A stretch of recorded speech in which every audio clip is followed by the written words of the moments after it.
Bienvenue à l'Église 180. Si vous êtes ici pour la première fois, sachez que ça nous fait plaisir de vous accueillir et qu'on espère vraiment que votre expérience parmi nous sera des plus agréables.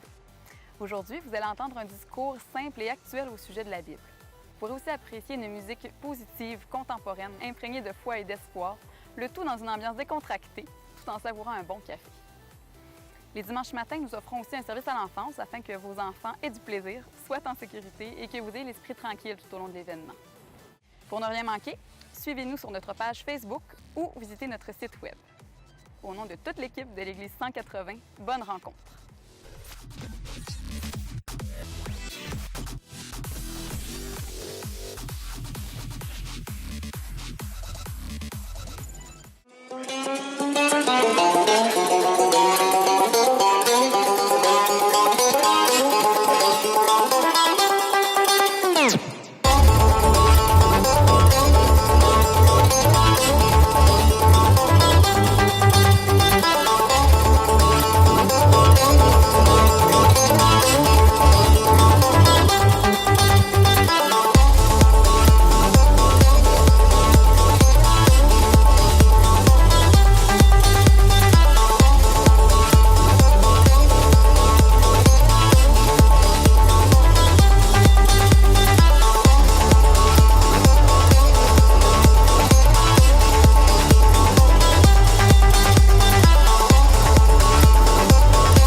Hey, bonjour 180, vous allez bien? Oui, good, je suis content de vous accueillir. Bienvenue à cette nouvelle série qu'on entame ce matin, qu'on a appelée Fail. Les échecs que l'on fait, que l'on peut faire, on en a vu plusieurs ce matin. Certains m'ont dit que c'était un échec, ma chemise, que j'aurais pas dû mettre ça. C'était un fail. Donc, c'était une belle occasion d'introduire la série avec ce type de chemise. Je voulais faire un peu comme essayer d'étirer un peu l'été là, avant que l'automne ne pogne trop vite. C'est pour ça que j'ai mis la chemise hawaïenne. Bref, dans cette série, on va voir différents fails, différentes erreurs que l'on peut tous faire. Comme la vidéo l'introduisait, l'erreur est humaine. On en a tous fait des erreurs, on a tous manqué, on a tous des failles à différents endroits. Et c'est des situations dans nos vies qu'on n'aime pas toujours se rappeler. Peut-être parce que ça le fait mal physiquement si vous êtes tombé, si vous avez manqué quelque chose. Ou peut-être ça peut faire mal aussi, même peut-être à vos sentiments, ce qui reste dans votre mémoire, à votre âme. Vous en souffrez encore aujourd'hui. Et le but de cette série n'est pas de relever toutes les erreurs que l'on peut faire, mais beaucoup plus qui peut nous en sauver. Est-ce qu'il y a un sauveur qui peut nous conduire à une guérison ou à pouvoir vivre pleinement la vie que Dieu voudrait que l'on ait, malgré les erreurs que l'on a fait ou que l'on fait même encore aujourd'hui? Et la question qu'on se pose, peut-être que vous êtes plus ou moins familier avec l'Église, peut-être que ou plus ou moins familier avec la Bible, et vous avez déjà entendu parler de Jésus, et puis vous avez déjà entendu comme quoi que Jésus, on l'appelait comme sauveur, et puis on lui donnait ce titre-là. Et peut-être que vous vous posez la question, mais pourquoi est-ce qu'on appelle Jésus Sauveur? Peut-être que vous êtes familier aussi avec l'Église, avec la Bible, et pour vous, c'est un terme peut-être tellement rendu commun, tellement habituel, que peut-être qu'il a perdu un petit peu sa saveur ou ces vérités qu'il y a derrière ce rôle-là, qui sont encore bons pour nous aujourd'hui. Si même vous avez placé votre foi en Dieu, vous suivez Jésus-Christ, vous êtes un enfant de Dieu, bien que le fait de se souvenir en quoi est-ce que Jésus est notre Sauveur est une bonne chose, malgré les faits que l'on peut vivre. J'ai eu... pas plus tard que cette semaine. Je suis sûr que si vous réfléchissez à votre semaine, si vous avez fait des erreurs, si vous avez eu des fails, on en a tous fait. Et puis, il y en a deux qui m'est venu spontanément parce qu'ils étaient, je ne dirais pas majeurs, mais quand même relativement grands pour moi en tant que père de famille. À un moment donné, j'étais arrivé à la maison, j'arrive dans la cour et puis je reste dans mon auto parce que je veux continuer juste avant de rentrer, je veux prendre le temps de faire un appel et puis envoyer une couple de messages. Et puis pendant que je fais ça, je vois ma fille qui sort de la maison puis qui s'avance vers l'auto puis qui essaie de me parler. Et puis là, je suis au téléphone et puis je suis impatient. Puis là, je fais des gestes comme... Va-t'en, tu me déranges. Et puis là, c'est comme va-t'en, là. Tu sais, j'ai misère à garder ma concentration. Finalement, je finis mon appel.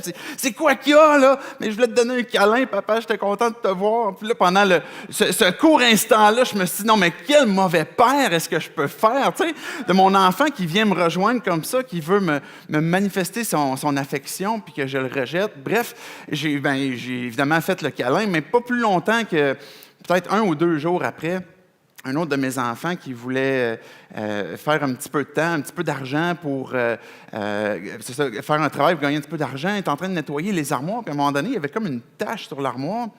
Et puis, il prend un couteau, comme un couteau à beurre, puis il se met à gratter la tache, tu sais, sur l'armoire. Puis là, je vois le vernis, tu sais, qui tu sais, dans le scratch de porte. Puis là, mais qu'est-ce que tu fais là? Tu sais, puis je commence à le chicaner. Puis là, finalement, il s'en va en pleurant. Puis là, je vais le voir, tu sais, parce que là, je vois que j'ai un peu trop surréagi. Là, il dit, tu sais, papa, je voulais t'impressionner par mon bon travail, puis c'est pour ça que j'ai pris le couteau, puis là, encore une fois, je me sentais encore un mauvais père d'avoir surréagi, que de l'avoir peut-être un peu même humilié devant d'autres.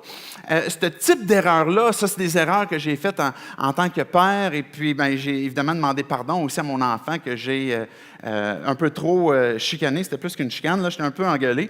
Mais on peut se sortir des fois dans ces positions où, sans dire qu'on oublie, sans dire qu'on fait semblant de rien, mais qu'on peut finalement avoir un moyen que d'avoir une porte où on peut être sauvé de ces situations-là et continuer d'avancer malgré les erreurs que l'on peut faire. Et c'est la question qu'on se pose, comme je disais tantôt, en quoi est-ce que Jésus vient faire dans cette équation-là en ce qui concerne nos erreurs?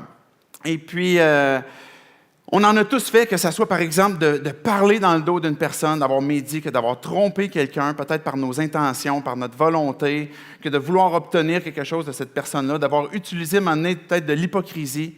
Peut-être qu'on a manqué une occasion de donner un coup de main à une personne qui avait besoin. Peut-être d'aller quelque part que j'aurais pas dû aller, ou le contraire, que j'aurais dû aller. Peut-être que j'ai négligé la personne que j'aime près de moi pendant un certain temps.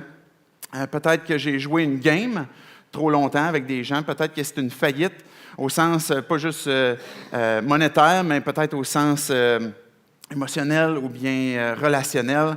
On a ce type d'erreur-là que chacun d'entre nous, on a fait. Et le sentiment que ça engendre en nous quand on fait des erreurs, et je dirais peut-être même un peu plus pointu, un peu plus sensible que quand on vit une circonstance difficile. Évidemment, tout est à placer en perspective, mais une circonstance difficile, on est un peu comme, je vais dire ça, comme victime, dans le sens qu'il arrive une circonstance, si je tombe malade ou s'il arrive un cataclysme quelconque sur ma maison, bien, on vit une épreuve, on vit une détresse. Mais quand on vit une épreuve et une détresse dont on est nous-mêmes l'artisan, on a beaucoup de difficultés à se le pardonner. On a beaucoup de difficultés à vivre avec ça quand que j'ai été l'artisan de mon propre malheur par un fail, par une erreur que j'ai faite. Et là, justement, on ne se pardonne pas facilement ou on trouve qu'on ne mérite pas d'aide. Si quelqu'un veut venir nous aider, si quelqu'un veut venir nous accompagner dans la détresse qu'on vit présentement, bien, on a peut-être même la perspective comme quoi que, garde, laisse faire, je vais m'organiser parce que je ne mérite pas d'aide. Et on peut avoir ce poids de culpabilité où on se sent coupable, comme je racontais tantôt avec les deux anecdotes de mes enfants, bien, on se sent coupable, on se sent qu'on a mal agi, il y a une honte qui peut durer aussi, qui peut perdurer même dans le temps. Et que ce soit le mépris de soi-même, une dévalorisation, un découragement, c'est le sentiment que nos fails, que nos erreurs peuvent engendrer. Puis peut-être que tu es ici ce matin et tu luttes avec ce sentiment-là. Tu luttes avec cette culpabilité. Peut-être que tu luttes avec la honte. Peut-être que tu te trouves comme un moins que rien à cause des erreurs que tu as faites dans le passé ou que peut-être même que tu fais présentement. Peut-être que tu as ce sentiment de découragement aussi.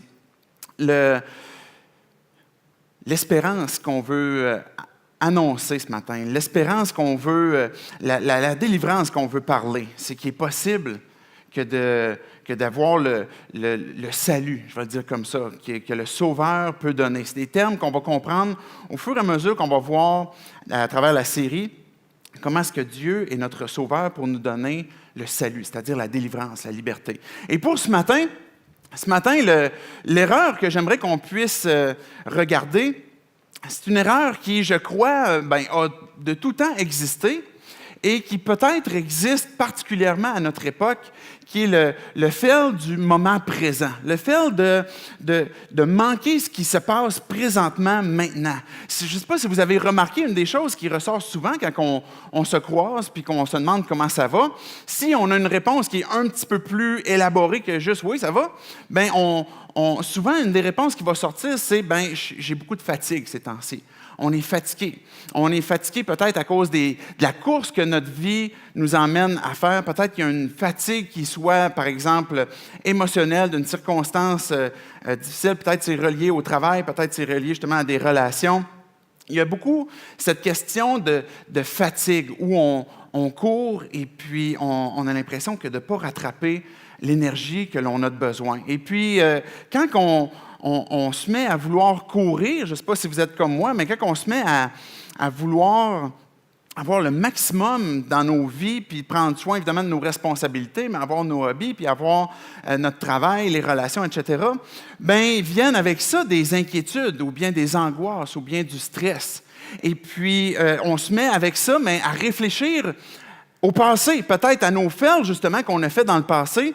Et là, on se met à se dire, bien, peut-être j'aurais pas dû faire ça. Peut-être à ce moment-là, j'aurais dû dire ça à la place de ça.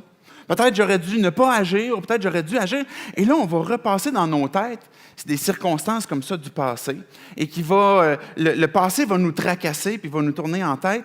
Et aussi, le futur va tourner dans nos têtes. Parce que là, si on est dans une situation peut-être un peu difficile, bien, on a hâte d'en sortir, donc on imagine continuellement le futur, comment est-ce que ça va être plus beau après, ou comment est-ce que ça peut être plus excitant si présentement je suis dans une période ennuyante.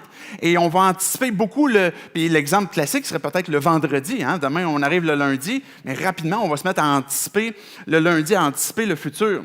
Et peut-être que on a cette tendance justement à réfléchir au futur, à espérer qu'il y a un moment d'excitation, un moment de joie qui s'en vient, où on anticipe un événement, une circonstance qu'on ne veut pas vivre, et qui est comme un passage obligé, un examen, une rencontre qu'on doit avoir avec quelqu'un qu'on ne veut pas.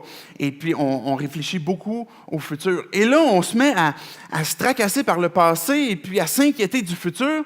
Et puis à ce moment-là, mais on se met à manquer et à être fatigué dans le moment présent, dans le moment là où on vit, là où l'activité s'exerce. Le passé est passé, le futur n'est pas encore arrivé.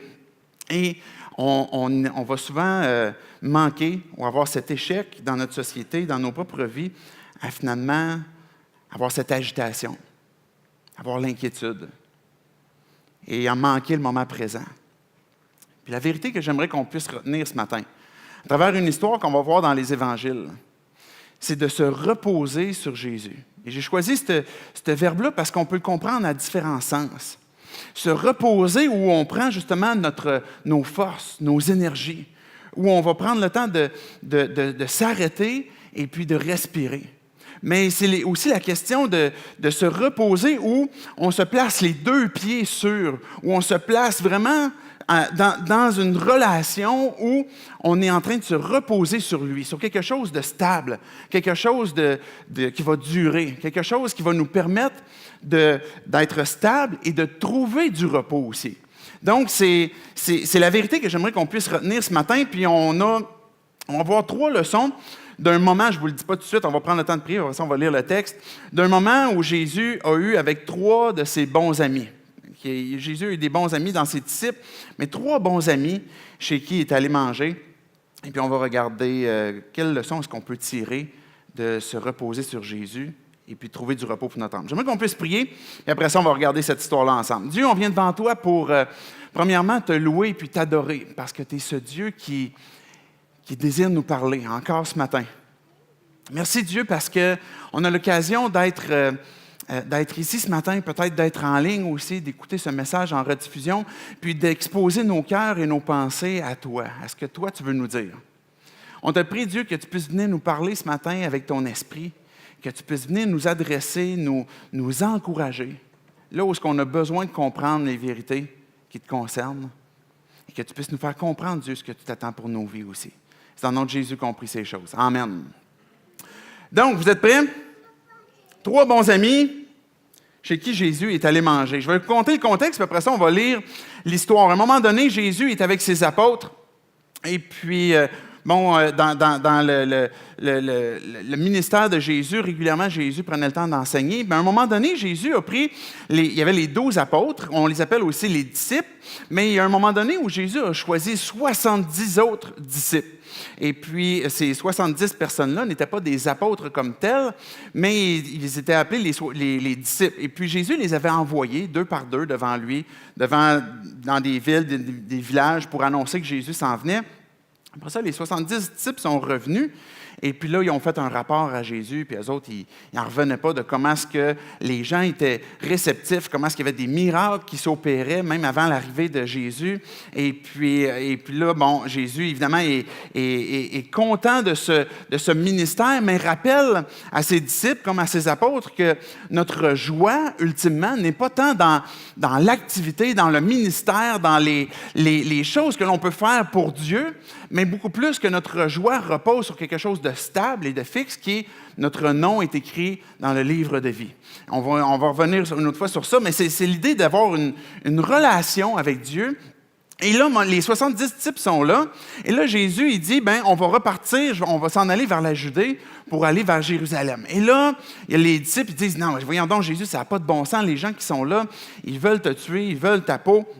Et puis là, Jésus, il dit, on va y aller quand même. Et là, je voulais relever la parole de Thomas, parce que souvent, on parle de l'apôtre Thomas comme étant l'incrédule, mais il y a une phrase que Thomas a dit à ce moment-là, qui a dit aux autres apôtres, il a dit, « Levons-nous, puis allons mourir avec lui. » Donc Thomas, lui, il avait le couteau entre les dents, il est prêt à partir à Jérusalem avec Jésus et les autres apôtres.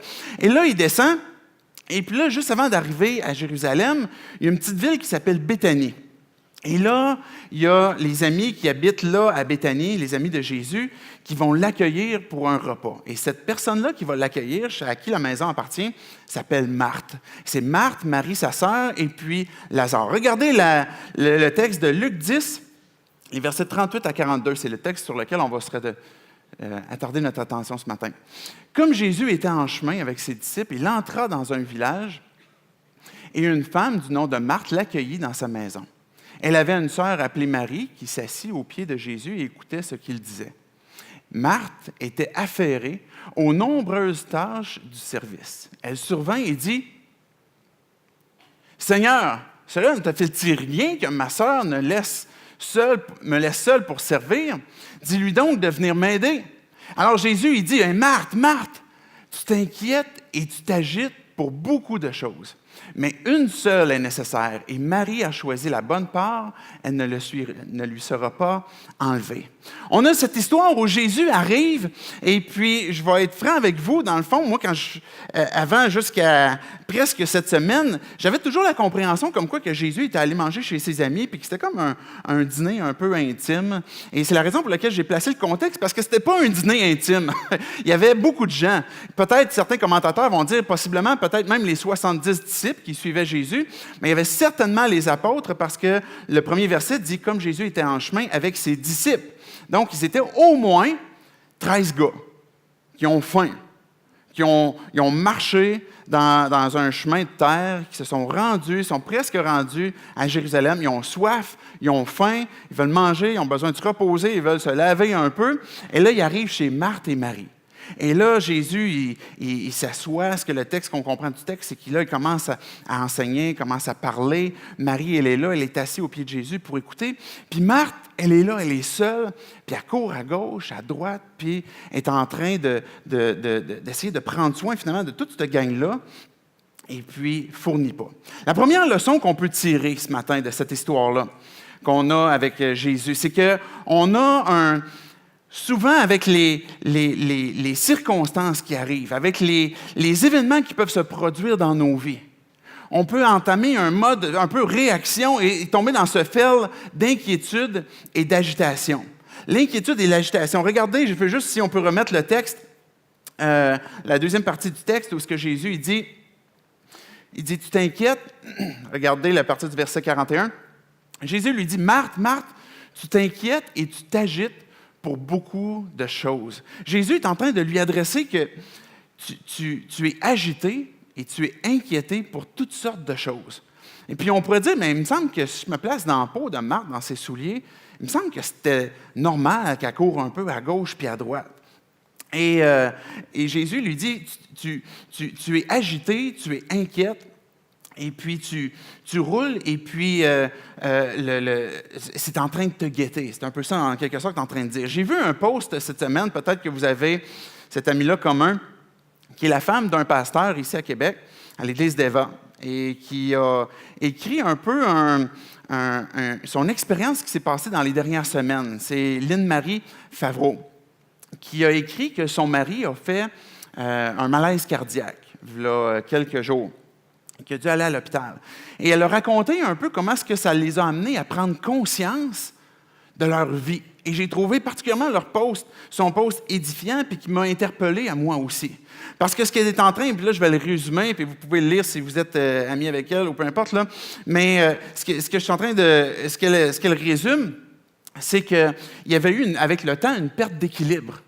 Et que son mari, avec le temps, bien qu'il était actif avant, avait commencé à s'occuper avec les responsabilités, à délaisser, par exemple, l'activité physique, à prendre soin des responsabilités. Elle a fait un peu la même chose. Et puis, à un moment donné, ses habitudes de vie, qui étaient peut-être plus équilibrées au début, sont devenues, avec le temps, avec les jours, les semaines, les mois, les années, où, à un moment donné, il y a eu des sacrifices qui ont été faits, qui lui ont coûté cher, qui l'ont amené à ce malaise cardiaque, qui l'ont amené à sacrifier sa propre santé. Et puis là, il prenait conscience de dire, il faut qu'on revienne à un équilibre qui va faire du sens. Parce que, et là, je le dis dans mes mots, il y a eu une forme d'agitation ou une forme d'occupation qui, avec le temps, n'était pas saine. Certains d'entre nous, ce qu'on va réaliser, peut-être après un certain temps, de nos faits, c'est peut-être qu'on a sacrifié, comme André Favreau, peut-être notre santé. Peut-être que ça sera plus tard, ça sera nos enfants, qu'on va réaliser qu'on a sacrifié, ou on a sacrifié un temps de qualité, peut-être avec la personne chère qu'on aime, notre conjointe. Peut-être qu'on va réaliser qu'on a sacrifié, après un certain temps, de la joie. Peut-être la paix. Peut-être qu'on a sacrifié les belles et bonnes choses que l'on pouvait avoir dans le moment présent, parce qu'on est agité et inquiet du passé et du futur et qu'on a sacrifié beaucoup de choses qui se passent au présent parce qu'on n'en est plus conscient. Et puis, on pourrait avoir différentes réactions par rapport à quand on on réalise qu'on peut-être cette agitation, cette inquiétude, c'est peut-être qu'on retombe dans une forme de contrôle sur le passé, le futur, ou peut-être qu'on veut vivre une forme de déni où ce qu'on dit non, c'est correct, ça va aller mieux la prochaine fois, ça va aller mieux plus loin. Et Marthe aurait pu avoir cette option de dire je vais juste continuer dans ce cas-là parce qu'il faut que je m'occupe quand même de ces choses-là plutôt que de prendre note de ce que Jésus lui avait dit, qu'il y a une seule chose qui est bonne et que tu dois prendre conscience. Et on pourrait tomber aussi dans une forme de réaction puis qui est très populaire aussi à notre époque, qui est le carpe diem, qui est le YOLO. Parce que finalement, si je ne veux pas m'inquiéter du futur puis pas me tracasser du passé, mais je vais comme vivre le moment présent au fond Léon. Et puis, je ne vais pas m'inquiéter de rien. Et ça pourrait aussi être peut-être une mauvaise réaction parce qu'elle échappe certains éléments. Et on va tous réagir différemment. Regardez, j'ai apporté je ne sais pas si vous connaissez ce chanteur, il s'appelle Jason Isbell, je ne le connais pas très bien, mais il a écrit une chanson qui s'appelle « Anxiété ». J'ai traduit ces phrases pour qu'on puisse suivre ce qu'il dit. Ça dit « Anxiété », sa toune commence comme ça, puis je ne vais pas vous la chanter pour vous épargner ça. « Anxiété, comment obtiens-tu toujours le meilleur de moi?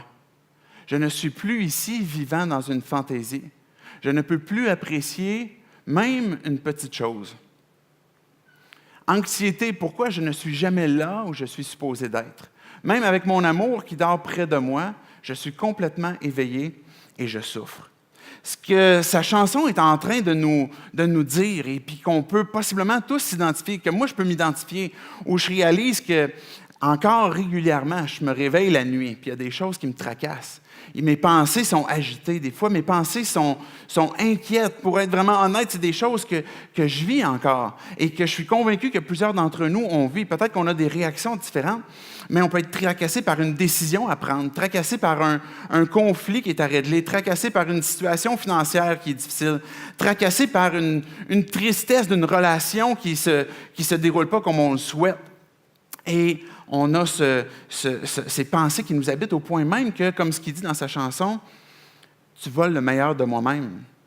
Tu m'emmènes à même ne plus être où ce que je suis présentement. Mes pensées sont dans une fantaisie, mais je suis en train de fuir en quelque sorte le moment présent parce qu'il me tracasse trop. » Marie avait elle avait cette première leçon qu'on peut tirer de son histoire, que quand les circonstances arrivent, Marthe, elle n'avait pas prévu recevoir autant de monde. Elle n'avait pas prévu ça à son agenda. Les gars, ils arrivent, ils ont faim, ils veulent manger, ils veulent en prendre soin. On va vivre toutes sortes de situations comme ça dans nos vies où ça sera peut-être des imprévus, des choses qu'on n'a pas planifiées, des choses qu'on n'a pas vues, et on va avoir ce danger qui nous guette de tomber dans une forme d'inquiétude ou d'agitation. Et ça nous conduit à la deuxième leçon qu'on peut tirer de l'histoire. C'est le fait d'en vouloir à Dieu. Que j'en veux à Dieu à cause de ce que je suis en train de vivre. C'est comme si c'est un fait, l'idée de tomber finalement inquiet puis agité me conduit finalement même peut-être à en vouloir à Dieu, à accuser Dieu, à critiquer Dieu. C'est un peu comme on a cette première erreur-là de tomber dans l'inquiétude, dans l'agitation, puis ça nous conduit à un double fait. Peut-être qu'on peut mettre la vidéo que j'ai apportée. Vous allez voir, je ne sais pas si vous l'avez déjà vu, il me fait toujours rire, cette petite vidéo-là. Un gars qui joue au golf. Regardez bien ce qui se passe. Oh, il n'est peut-être pas parti au début, recule-le un petit peu, Karim. Ce qu'on a au tout début, c'est que le gars, il frappe. Premier fail, il est en colère, il est frustré, agité. Il manque la balle une deuxième fois. On a cette attitude des fois où on a un premier fail, on est dans cette attitude d'inquiétude, peut-être d'agitation. Et puis là, dans notre agitation, notre vie effrénée, on arrive peut-être même à un point que d'en vouloir à Dieu, puis on va même renchérir un peu où on ne sera pas content. Et puis un peu comme ce gars-là, dans sa passion, finalement, il manque son deuxième coup aussi. Regardez ce que le texte en fait, je vais juste vous le reciter, ce que Jésus dit dans l'histoire. Elle survint et dit, c'est Marthe qui parle à Jésus, elle dit, « Seigneur, cela ne te fait-il rien que ma sœur me laisse seule pour servir? Dis-lui donc de venir m'aider. » Ce que Marthe est en train de dire à Jésus, c'est, « Est-ce que tu es insensible, Jésus? Est-ce que tu vois ce que je vis? Est-ce que tu vois que c'est... T'entends-tu le bruit derrière moi de mes activités, de tout ce qui se passe? Parce qu'il est en train de dire, est-ce que ça te fait rien? Est-ce que tu es indifférent à ça? Ordonne que ma sœur puisse venir avec moi. Cette attitude-là, on pourrait l'avoir aussi, où on demande à Dieu, mais est-ce que Dieu, tu vois ce que je vis? Est-ce que tu entends ce qui se passe dans ma vie? Est-ce que tu vois que je cours d'un bord à l'autre? Et puis que j'ai besoin de ton aide, j'ai besoin de ton intervention. On tombe facilement dans ce pattern humain que l'on a chacun d'entre nous de trouver un coupable, de trouver quelqu'un qui va pouvoir porter nos échecs. Et de dire peut-être, même à l'époque d'Adam et Ève, c'était un peu ça le pattern qui avait commencé. Adam avait dit à Dieu, c'est la femme que tu as mis à côté de moi qui m'a fait faire ça. Donc, on répète ce même pattern-là où, finalement, on va même peut-être accuser Dieu. Et c'est certainement une ruse que l'adversaire veut nous amener, que Satan, l'ennemi de Dieu, veut nous amener à dire, si tu accuses Dieu, non seulement tu ne vas pas solliciter son aide, non seulement tu ne vas pas demander à ce qu'il puisse intervenir et te sauver dans cette situation-là, mais tu vas même plutôt t'en éloigner. Et l'adversaire de Dieu, c'est son désir que si on peut se tourner contre Dieu, si on peut en vouloir à Dieu. À un moment donné, il y avait les apôtres qui étaient dans une barque, peut-être vous avez déjà entendu l'histoire, et puis là, il y a une tempête qui se lève, et là, les apôtres, eux autres, ils essayent de ramer, puis ils rament, puis là, il y a une tempête, les vagues sont hautes, il y a du vent, etc. Puis vous souvenez-vous, ceux qui connaissent l'histoire, qu'est-ce que Jésus faisait? Il dormait. Il dormait dans le bateau. Et puis, il n'avait pas de l'air inquiet du tout. Il n'avait pas de l'air agité du tout. Et là, les apôtres, ils vont réveiller Jésus, puis il lui dit, et le texte est drôle parce que ça dit, et lui, il dormait à l'arrière sur le coussin. Un peu comme si l'auteur était comme, mais lui, ça se peut pas, c'est ça qu'il faisait. Alors, les disciples, ils le réveillèrent et lui dirent, Maître, cela ne te fait-tu rien? Cela ne te fait rien que nous sommes en train de mourir? Cette même question, comme Marthe avait, que mais Dieu, est-ce que tu es insensible à ce qu'on est en train de vivre? Jésus, on est en train de couler dans l'eau, est-ce que ça ne te fait rien? Marthe dit à Jésus, je suis en train de courir, je suis un bord plus l'autre, est-ce que tu es sensible à cette situation que je vis? Et on est en train de vouloir, en quelque sorte, demander à Dieu qu'il vienne bénir notre course effrénée. Demander à Dieu qu'il vienne s'insérer dans notre roulement de vie, dans lequel on est en train peut-être de se fatiguer puis d'échapper le moment présent, puis on demande à Dieu d'intervenir pour qu'on puisse finalement continuer encore plus loin puis d'intervenir. Et puis là, on se dit, si Dieu peut se joindre à moi dans cette activité effrénée, à ce moment-là, ça va me donner vraiment l'impression qu'il s'occupe de moi. Mais s'il ne le fait pas, il y a un danger qui nous guette d'accuser Dieu. Et on devient peut-être même, quand on se met à se poser la question, est-ce que Dieu, tu es indifférent à ce que je vis? Est-ce que tu es indifférent à mes inquiétudes, à mes tracas que j'ai de mon passé? On devient peut-être même aveugle des différentes joies que Dieu, des différentes paix que Dieu met à notre disposition dans les moments présents. Parce que bien que tu puisses vivre des moments difficiles présentement, peut-être que tu peux vivre des victoires, peut-être que tu peux vivre des grandes défaites, mais à travers toutes ces circonstances-là, il y a toujours de ces petits glimpses que Dieu envoie pour qu'on puisse saisir, pour qu'on puisse prendre sa paix, pour qu'on puisse voir qu'il est présent.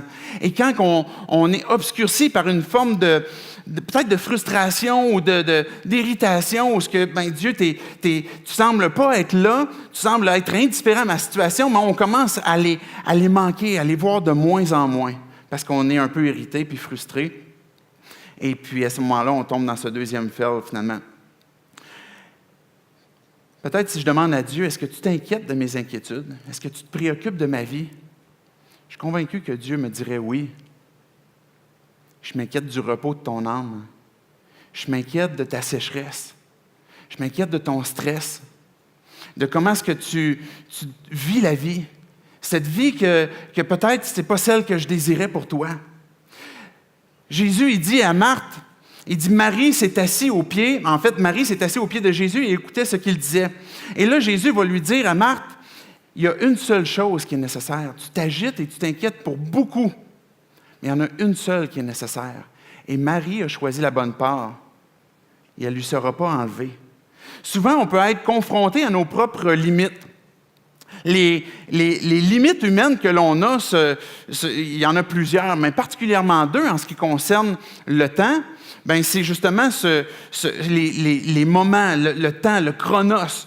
On n'a pas le choix que d'être dans un moment présent. On est limité à ce moment présent. Et on a une autre limite aussi qui est l'espace. Donc, l'espace et le temps nous lient où ce qu'on ne peut pas être ailleurs à plusieurs fois. Je sais que je ne vous apprends rien, là. Je ne suis pas en train de vous apprendre des grandes vérités, mais on ne peut pas être à plusieurs endroits, au même moment. Donc, on ne contrôle pas le temps, on ne contrôle pas l'espace, et on peut juste être une fois, une place, dans une circonstance dans le temps. Et pourtant, nos pensées, des fois, vont essayer d'être ailleurs, de nous amener ailleurs. Donc, on peut être ici sans l'être. Peut-être que vous êtes ici, puis là, vous dites, tantôt, je m'en vais aux pommes. J'espère que le prédicateur ne va pas finir trop tard parce qu'il va y avoir du trafic sur l'île. Ou peut-être que tu dis, qu'est-ce qu'on va manger pour dîner? Ou demain, qu'est-ce qui m'attend au travail? Et là, demain, vous allez être, peut-être, on va avoir ces pensées-là pour la veille. Ou on peut avoir facilement ces pensées qui nous emmènent ailleurs, ou dans le temps aussi, d'autres façons différentes. Et la dernière leçon qu'on peut tirer avec ce que Jésus a dit à Marie, c'est que Dieu est ici et maintenant. Dieu est ici et maintenant. Pas juste parce qu'on est dimanche matin à l'Église, mais Dieu, c'est le Dieu qui est « Je suis ». Quand que Dieu s'est présenté à Moïse, il a dit « Je suis celui qui est ». Je suis celui qui est au présent. Il n'a pas dit « je suis celui qui vit dans le passé » ou « je suis celui qui est toujours dans le futur ». Il dit « je suis celui qui est ». On a traduit ça par l'Éternel. Dieu présent, ce Dieu présent dans ma vie, que si je suis limité dans le temps et dans l'espace et que je ne peux pas contrôler le temps et l'espace, je ne peux plus contrôler les faits que j'ai fait hier, je ne peux pas contrôler, même par mes inquiétudes, ou ajouter une coudée à ma vie de ce qui va se passer dans le futur. Je n'ai pas ce contrôle, mais Dieu est maintenant ici. Et ici et maintenant, il est ce Dieu qui est « Je suis » et qui nous emmène finalement à voir que le moment présent, que je peux vivre avec Dieu, que je peux lui faire confiance, que je peux placer ma foi en lui, m'emmène finalement à pouvoir être sauvé de ces limites aussi, que même les erreurs que j'ai faites au passé peuvent m'être pardonnées au présent, que les inquiétudes qui m'habitent peut-être au futur, je peux les abandonner à celui sur qui je me repose, parce qu'il est « Je suis », parce qu'il est au présent.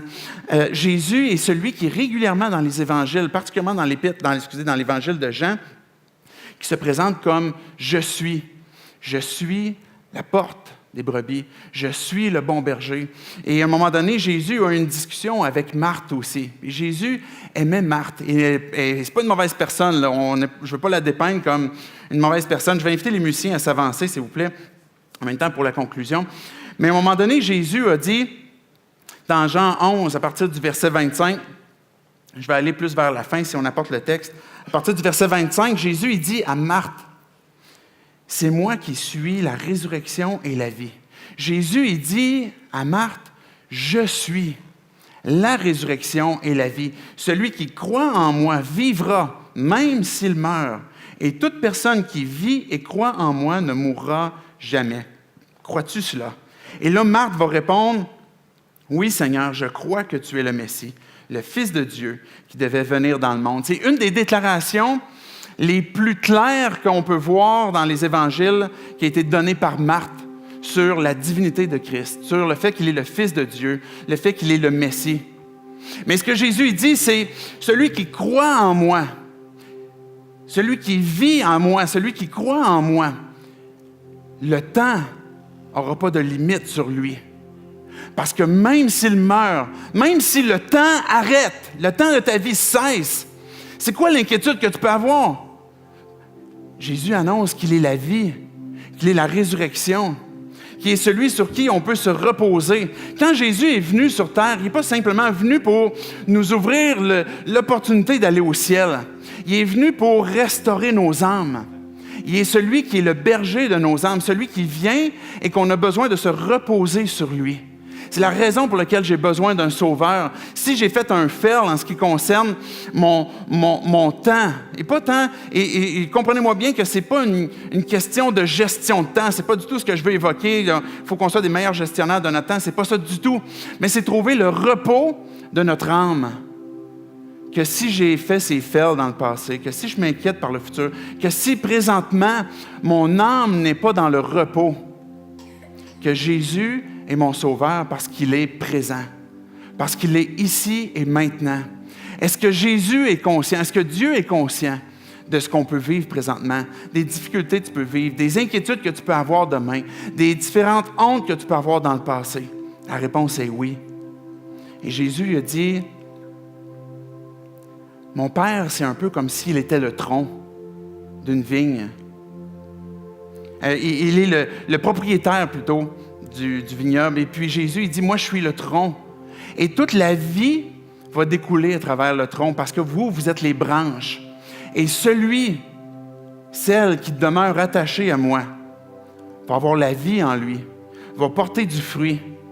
Et Jésus nous appelle, il dit, « Demeurez en moi. » Pas parce que je l'ai déjà fait dans le passé, pas parce que je vais régler ça demain, mais il dit, « Fais-moi confiance maintenant pour obtenir le repos de ton âme, pour avoir une vie, celle que je veux que tu vives. » C'est intéressant parce que Jésus n'a pas dit à Marthe, « Continue de faire ta religion, continue de faire tes œuvres, continue de courir à gauche puis à droite, parce que ça me plaît quand tu cours à gauche puis à droite. » Il a dit, « Non, viens t'asseoir. » Et c'est pas une question qu'on ne fait plus rien maintenant, puis qu'on va tous faire des maris, puis qu'on va tout le temps s'asseoir, puis on va attendre que les autres fassent d'autres choses. Mais c'est l'attitude qu'il y a derrière. L'attitude qu'il y avait dans le cœur à Marie qu'on peut comprendre, que Jésus révèle comme étant la bonne part. C'est une question de confiance et de repos. Une question que je fais confiance à Dieu. Et je vais trouver mon repos en toi. Pierre, qui avait eu l'occasion d'entendre les paroles de Jésus, avait dit, « Jésus, tu as les paroles de la vie éternelle. » La perspective nouvelle que Jésus nous donne, qu'on vit des circonstances terrestres, on vit dans des limites d'espace et de temps. Mais Jésus, ce qu'il veut nous amener, c'est lui faire confiance qu'il est « je suis », qu'il est ici et maintenant et pour l'éternité. Et nous donner cette perspective que le repos de notre âme, on peut le trouver parce qu'il est éternel, parce que ma vie éternelle ne dépend pas maintenant du temps et des circonstances et des lieux, mais je peux lui faire confiance. David avait conclu après une situation très difficile dans sa vie, par une toune, un chant. « L'Éternel est mon berger, je ne manquerai de rien. » Le psaume 23, peut-être vous l'avez déjà entendu dans une funéraille, dans une situation peut-être, souvent c'est cité dans ces moments-là, où l'Éternel est mon berger. L'Éternel est ton berger. Jésus est ce berger qui donne le repos de nos âmes. Et David disait, « Je ne manquerai de rien parce que tu es avec moi, parce que Dieu est présent ici et maintenant. » Et d'avoir cette attitude que, mais Dieu, quelles que soient les circonstances que je vis, ce que je choisis de faire, c'est de te faire confiance. Et de plutôt subir les jours qui arrivent et de m'agiter avec les circonstances qui arrivent. Peu importe ce que Dieu va m'arriver. Ce matin, je vais prendre l'engagement de dire, Dieu, je veux te faire confiance. Et je choisis de ne pas m'inquiéter parce que je veux que mon âme soit reposée sur toi. Que même si des situations difficiles arrivent, que même des situations victorieuses ou belles arrivent, Dieu, je te fais confiance. Et je me repose sur toi. Et je conclue avec une de ces dernières chansons que je vous ai parlé ce matin. J'en ai montré une tantôt avec Jason Isbell. Et pendant que je préparais hier, pas plus tard qu'hier, je suis en train de finaliser certaines choses du discours de ce matin. J'écoutais un peu de musique en même temps. Et j'écoutais sur Spotify les 50 tunes les plus populaires dans le monde. Et j'ai pris le screenshot pour que vous puissiez me croire. Les 50 pistes les plus virales dans le monde. Et à un moment donné, pendant que j'écoutais ces tunes-là, à un moment donné, j'entends une chanson. Je me suis dit, on dirait qu'il y a des valeurs chrétiennes. On dirait qu'il y a des éléments de foi qui concernent cette chanson-là. Là, j'ai pris plus de temps d'attention et puis j'ai vu que c'était « Peace be still ». « Peace be still », où ce que la chanson est en train de dire finalement, je ne veux pas avoir peur. Chaque fois que j'ai fait face aux vagues, je ne veux pas avoir peur. Je ne veux pas craindre juste parce que j'entends le rugissement et je ne veux pas craindre la tempête. Là, on va dire, la paix demeure. Tu es là, c'est bon. Je suis en train de citer quelques paroles qui dit, et même lorsque mes yeux ne peuvent pas voir, je vais faire confiance à la voix qui parle. Paix, paix, paix sur moi. Nous n'avons pas à craindre, nous n'avons pas à nous inquiéter parce qu'il est bon tout le temps. C'est la troisième toune qui est la plus virale dans le monde. Et je crois que ça peut nous montrer comment est-ce que c'est un besoin, encore aujourd'hui, que de trouver le repos de nos âmes, que de trouver cette paix qui peut nous habiter et te dire, Dieu, je vais te faire confiance. Et je vais vivre cette vie abondante que tu veux que je vive, en plaçant ma confiance sur toi. J'aimerais qu'on puisse terminer par la prière. Et que si tu es de passage ce matin, tu es peut-être plus ou moins familier avec Dieu, avec Jésus, que tu as cette curiosité d'en savoir un peu plus, tu pourrais tout simplement dire à Dieu, dans tes propres mots, dans tes propres pensées, ou tu veux en savoir plus. Que Dieu, on veut en savoir plus de toi. Que si on réfléchit à chacune de nos vies, Dieu, on réalise comment est-ce que notre âme a besoin de repos. Comment est-ce qu'on peut être agité et inquiet à l'intérieur. Et Dieu, je veux te demander de me révéler qui tu es, de me révéler qu'est-ce que tu as à me dire, de me révéler si tu existes, puis comment est-ce que tu n'es pas indifférent à ma vie. Que Dieu, si je veux goûter pleinement cette vie que tu m'offres ce matin, Dieu, je veux te dire ce matin que je veux te faire confiance, que je veux t'abandonner ma vie.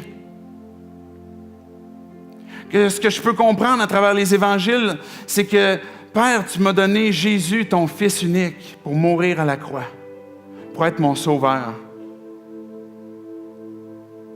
Ressuscité pour me montrer que tu as la vie, que tu donnes la vie.